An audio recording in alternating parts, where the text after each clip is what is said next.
한 사형수가 있었어요. 이 사형수가 사형당하는 날 어머니를 뵙기를 원했습니다. 그리고 마지막으로 어머니를 만나게 됩니다. 근데 이 사형수가 엉엉 울면서 어머니를 원망하는 거예요. 뭐라고 원망을 하냐면, 어머니, 왜 나에게 따끔하게 훈계를 하지 않았습니까? 내가 잘못한 길을 갈 때에 왜 강력하게 나에게 훈계를 하지 않았습니까? 어머니가 원망스럽습니다. 저는 이 시간에 하나님의 훈계라는 말씀이 제목을 가지고 여러분들과 같이 함께 세 가지 은혜를 나누려고 합니다. 첫 번째로, 왜 하나님은 신앙생활을 하고 있는 우리에게 때로는 연단을 주시기도 하고 훈계를 하시는 것일까? 훈계를 듣는 사람의 입장에서는 그게 참 힘들거든요. 훈계를 받기가. 또 연단을 받는 사람 입장에서는 굉장히 고통스럽거든요. 그 연단을 이겨내가기가. 근데 왜 하나님은 열심히 신앙생활을 하려고 하는 우리 예수 믿는 사람들에게 때로는 연단을, 또 때로는 훈계를 가하시는 걸까? 여러분, 오늘 성경 본문 말씀은 이렇게 이야기를 합니다. 파종하려고 가는 자가 라고 했습니다. 여기서 파종하려고 가는 사람, 이분은 누구를 가리키는 걸까? 농부를 가리키기도 하고 하나님을 가리키기도 합니다. 하나님은요, 농부와 같습니다. 농부가요, 우리가 씨를 뿌리기 이전에, 파종하기 이전에 하는 일들이 있습니다. 뭐냐면 삽과 호매질을 통해서 땅을 갑니다. 부드럽게 만듭니다. 그리고 그 속에 혹시라도 돌덩어리 같은 게 있으면 그 파종하기 이전에 큰 돌들은 다 없애버립니다. 다 골라냅니다. 그리고 딱딱한 흙이 있으면 그것을 어떻게 해서든지 곱게 만듭니다. 갈아가지고서 곱게 만들어요. 왜? 이유는 다 하나입니다. 더 많은 열매를, 더 좋은 열매를 맺게 하기 위해서 땀을 툭툭툭 흘려가면서 밭에 나가서 호매질을 가하고 삽질을 하는 겁니다. 이유인즉슨 영적으로도 마찬가지입니다. 하나님은 저와 여러분의 심령의 밭을 때로는 딱딱 깨졌으면 그것을 부드럽게 만들기 위해서 호매질을 가할 때가 있어요. 또 우리 밭에 돌과 같은 그런 것들이 있으면 돌들을 치워냅니다. 다 가시가 있으면 가시를 뿌리째 다 뽑아내려고 하고요. 그래서 호매질을 가하고 삽질을 가하는 겁니다. 근데 당하는 사람의 입장에서는 굉장히 아플 수가 있고 너무너무 고통스러울 수가 있어요. 그래서 성경은 뭐라고 그러냐면 히브리서 12장 11절 말씀 보니까 우리 따라서 합시다. 무릇 징계가 당시에는 즐거워 보이지 않고 슬퍼 보이나. 그러나 저와 여러분들은 하나님이 연단을 하시고 또 때로는 하나님이 훈계를 가하실 때는 저와 여러분 잘 되라고 연단해 주는 거고 훈계하는 것 줄 믿습니다. 이것을 보약으로 받아들이면 내가 성장할 수가 있는 거고, 그것을 나 써서 안 먹겠어요, 내일에 참견하지 마세요, 이래버리면 나는 점점 안 좋은 쪽으로 자꾸만 타락하게 돼 있습니다. 저와 여러분들 범사에 하나님이 연단이 임했을 때는 범사에 감사할 수 있는 저와 여러분들 다 되시길 간절히 축원합니다. 우리 고백합시다. 하나님 감사합니다. 두 번째로 성경 말씀 보게 되면 대부분 하나님께서 연단을 할 때, 훈계를 하실 때에는 꼭 그런 건 아니지만 대부분 어떨 때 훈계하시냐면 교만이 임했을 때, 내 마음속에 교만이 임했을 때, 예를 들어서 물질에 큰 복을 받았습니다. 또 때로는 건강합니다. 남들에 비해서. 그래서 건강에 대해서는 자신감이 넘칩니다. 또 때로는 다른 사람들이 재능이 없는 거 내가 재능을 받았습니다. 그래서 사람들로부터 막 칭찬도 받고 그럽니다. 그럴 때 나도 모르는 사이에 우쭐해질 수가 있습니다. 학교에서 공부를 했습니다. 1등을 했습니다. 아, 여기 저기서 공부 잘한다고 천재라고 말을 합니다. 그럴 때 우쭐해질 수가 있어요. 반에서 공부 못하는 애들은 그냥 사람 취급을 안 할 수도 있어요. 자기가 우쭐해질 수 있어요. 이 교만이 누구에게든지 다 올 수가 있습니다. 누구에게든지 다 올 수가 있어요. 그런데 여러분, 우리가 옛말에도 이런 말이 있어요. 자기 잘나는 맛에 산다는 말이 있어요. 근데 여러분, 왜 하나님은 교만할 때에 왜 하나님은 연단을 가하고 왜 교만할 때에 하나님은 훈계를 가하는 걸까? 40세의 모세에게도 하나님의 연단이 임했어요. 훈계가 임했어요. 그리고 80세가 됐습니다. 하나님의 연단을 받고 훈계를 받고 나서 이 사람이 싹 바뀌었어요. 뭐라고 했냐면 내가 무엇이 간데 그런 큰 일을 감당할 수 있겠습니까? 40세 때에는 자신만만했거든요. 교만했거든요. 사실은 모세가 어떻게 해서 왕자로서 지낼 수가 있었습니까? 바로 왕의 공주의 양아들로서 어떻게 왕자의 신분으로 살 수가 있었습니까? 전적인 하나님의 은혜였습니다. 아멘. 어차피 죽을 수밖에 없는 존재였는데 어머니를 통해서 그리고 바로 왕이 공주의 손에 들어가게 되고 거기서 왕자의 신분으로 엄청나게 좋은 교육도 받고 그렇게 자랐던 겁니다. 전적인 하나님의 은혜였는데 교만에 빠졌어요. 40세 때. 그때는 하나님께서 연단을 가했습니다. 근데 80세 때에는 내가 무엇이 간대.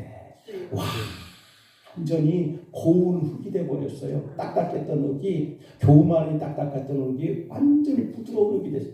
그때야 하나님이 비로소 이스라엘의 지도자로 하나님께서 사용했습니다. 아멘. 여러분, 프랑스 요리나 중국 요리는 세계 최고의 요리로 소문이 나 있습니다. 그런데 요리가 아무리 좋은 요리라고 할지라도 훌륭한 요리라고 할지라도 먹는 사람의 입장에서 내가 그 요리를 먹었는데 소화를 못 시켰다.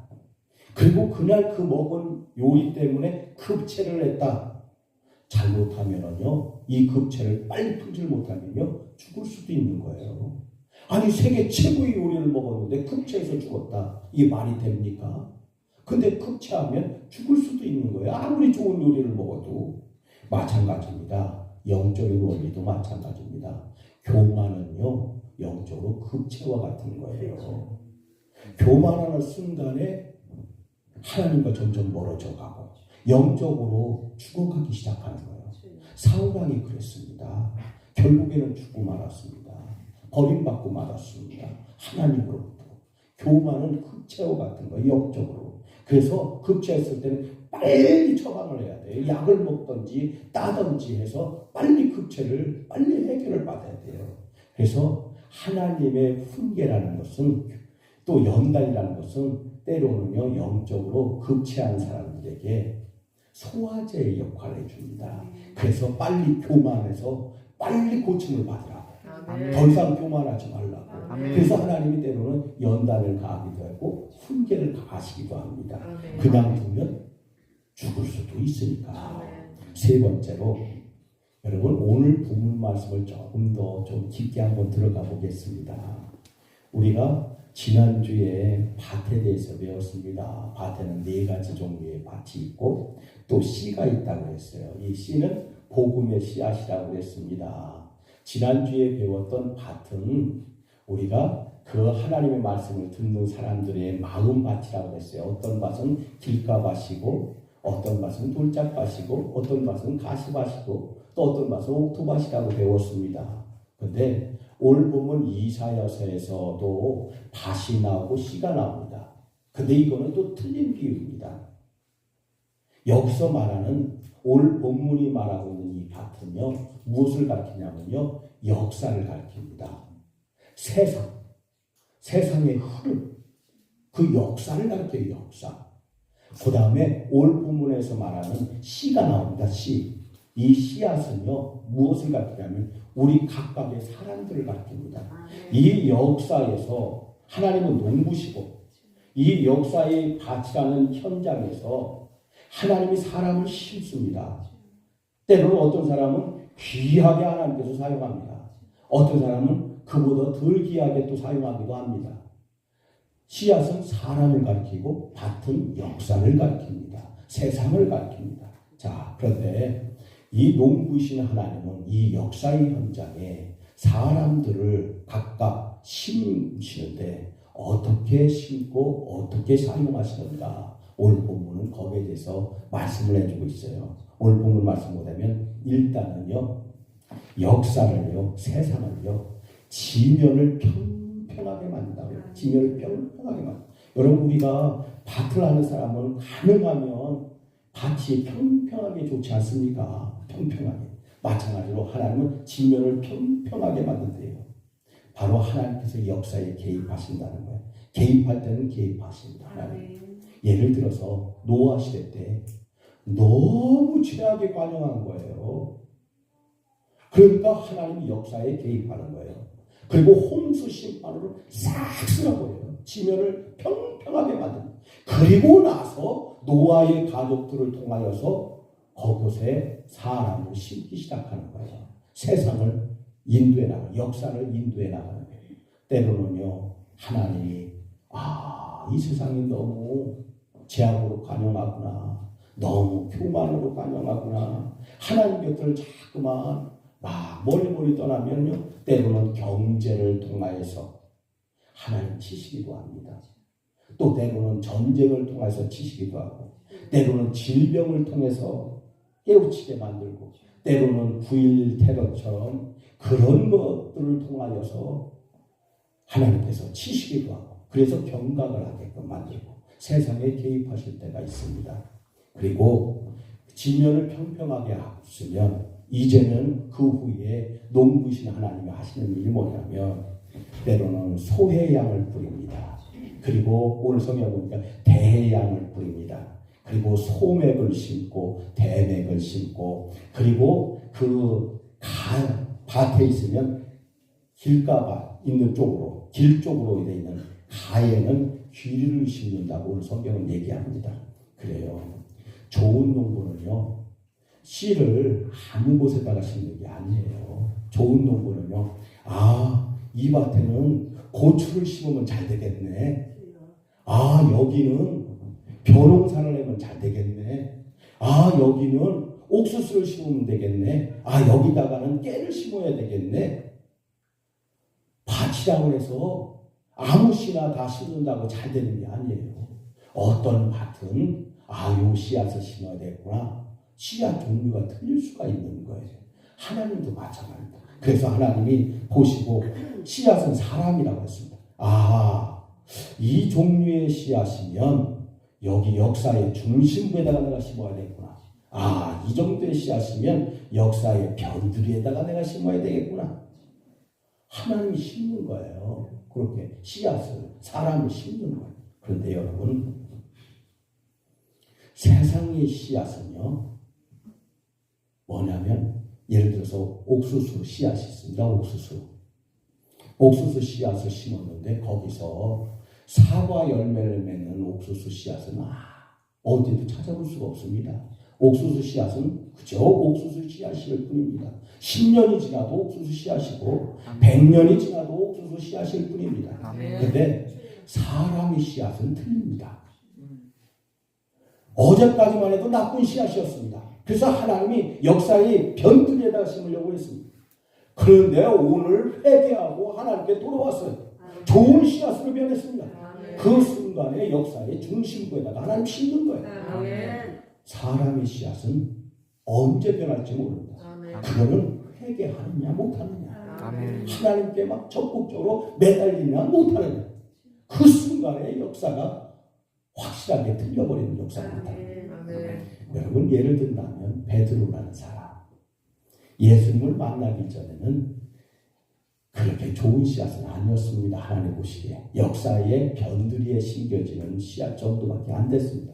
그런데 예수를 만나고 나서 또 특별히 성령을 충만히 받고 나서부터는 좋은 씨앗으로 변해서 하나님이 귀하게 쓰는 역사의 중심부에 심겨지는 씨앗이 되었습니다. 아멘. 저와 여러분들도 마찬가지입니다. 하나님께 매달려서 역사의 중심부에 심겨지는 좋은 씨앗들, 또 저와 여러분의 가족 식구들, 여러분들의 중보기도에 의해서 역사의 중심부에 심겨지는 그런 축복의 자녀들 많이 나타나길 간절히 축원합니다.